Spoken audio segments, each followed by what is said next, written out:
Hello everybody, welcome back to the 247 counselling. मैं हूं शिप्रा तिवारी। बहुत बहुत स्वागत है मेरे प्यारे बच्चों। कैसे आप लोग? उम्मीद कर रही हूँ बहुत ही शानदार, ज़बरदस्त और जिंदाबाद होंगे। सो प्यारे बच्चों, आज हम बात करने वाले हैं BHMS की, वो भी सिर्फ 10 मिनट में। कुछ टफ नहीं है, बहुत आसान है। जल्दी से सुनिएगा, करियर स्कोप तक मैं आपको इस वीडियो में बताने वाली हूँ। 10 मिनट से भी कम समय में लगेगा और आपकी कहानी जो है BHMS की वो कंप्लीट हो जाएगी। मीठी गोली सुने हो ना, वही वाली है ये, ठीक है। तो we have completed the BMS, we have completed the BUMS, we have completed the MBBS, है ना, कट ऑफ वाली काम। we have completed the BDS, now this is time to the BHMS, ठीक है। this is the Bachelors of Homeopathic medicine and surgery, ठीक है। Abbreviation है BHMS। ये डिग्री है UG अंडर ग्रेजुएट की। ड्यूरेशन 4.5 साल का प्लस 1 साल की इंटर्नशिप चाहिए, ठीक है। एलिजिबिलिटी 10+2 होना चाहिए, ठीक है। इसकी एवरेज फीस है 1.5 लाख से 3.5 लाख। ओके, आगे बढ़ते हैं। BHMS जो है ये एंट्रेंस बेस्ड होता है और इसमें हमें कौन सा एंट्रेंस देना है? हमें देना है नीट।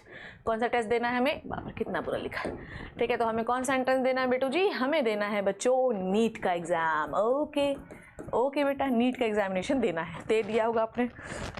अब उसके बाद अगर हम BHMS होम्योपैथी कर लेते हैं तो हम होम्योपैथी डॉक्टर बनते हैं और चलते हैं डॉक्टर, ठीक है। हम पब्लिक हेल्थ स्पेशलिस्ट बन सकते हैं, प्राइवेट खुद की प्रैक्टिस खोल सकते हैं, फार्मासिस्ट बन सकते हैं, ठीक है। एवरेज सैलरी जो है ये 2 लाख से 7 लाख पर एनम होती है, पर ये टोटली टेंटेटिव है, ठीक है। ये टोटली हाइपोथेटिकल है, इससे बहुत ज़्यादा भी हो सकती है, ठीक है। BHMS के टॉप रिक्रूटर कौन है? Bharat homoeopathic, aeronautics solution private limited, Patanjali जो है वो होम्योपैथिक और आयुर्वेदिक का हरिद्वार में है इंस्टीट्यूट और काफ़ी चलता है। Bharat homeopathic, positive health science private limited, ठीक। एलिजिबिलिटी 12th की स्टैंडर्ड में आपके 50% मार्क्स होने चाहिए, फिजिक्स केमिस्ट्री बायोलॉजी इंग्लिश में। ये मैंडेटरी सब्जेक्ट हैं और मिनिमम एज जो है वो 17 साल पूरी हो जानी चाहिए 2024 के 31 दिसंबर तक। सेम ही एलिजिबिलिटी। एंट्रेंस है नीट UG।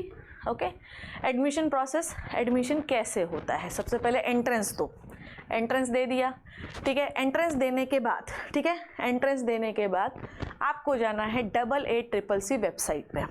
अभी वहाँ पर रजिस्ट्रेशन का पोर्टल नहीं खुला है, ठीक है। रजिस्ट्रेशन का एक शेड्यूल होगा कि first round registration, second round, third round, mop up round, इन सब के mop up round, stray vacancy round, इनके कब डेट आएंगे? MBBS के आ चुके हैं, MBBS और BDS के। आयुष का आना अभी बाकी है। जैसे ही डेट होगी उसके कुछ दिनों के बाद आपको रजिस्ट्रेशन विंडो खुलेगा।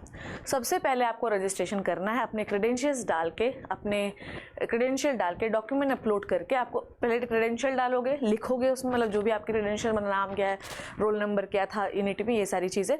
उसके बाद आप उसको सबमिट तब होगा जब आप पेमेंट करोगे। फिर आप अपनी फ़ीस को पेमेंट करोगे, आप जो आपका उसमें डिपॉजिट करना पड़ेगा, है ना। रजिस्ट्रेशन के समय आपको सिक्योरिटी डिपॉजिट भी जमा करनी पड़ती है और अपने फॉर्म की फ़ीस भी, जो आपका रजिस्ट्रेशन फ़ी है, वो भी जमा करना पड़ता है। फिर उससे कन्फर्मेशन आएगा, डॉक्यूमेंट वेरीफाई कराओगे और उसके बाद फिर आप आओगे किस में?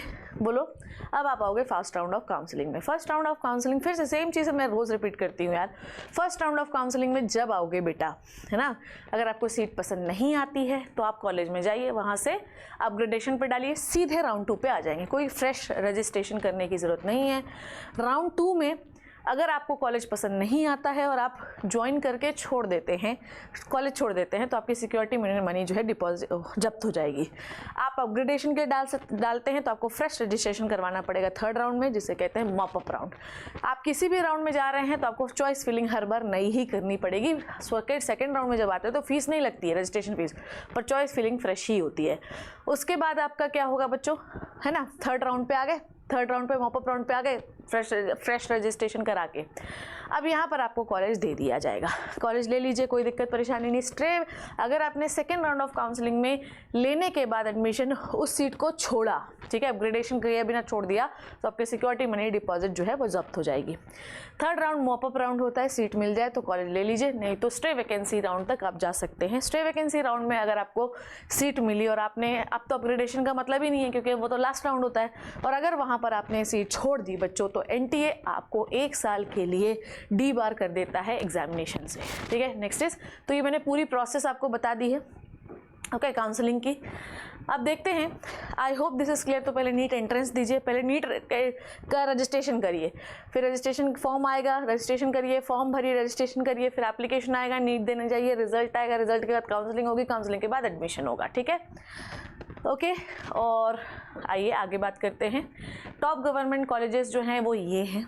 ठीक है इनकी 5 साल की फ़ीस देख लो। ठीक है government college Kerala university health sciences की 1 लाख फ़ीस है। Government homoeopathic medical college Bhopal की 4 लाख फीस है, ये पूरे 5 साल की है।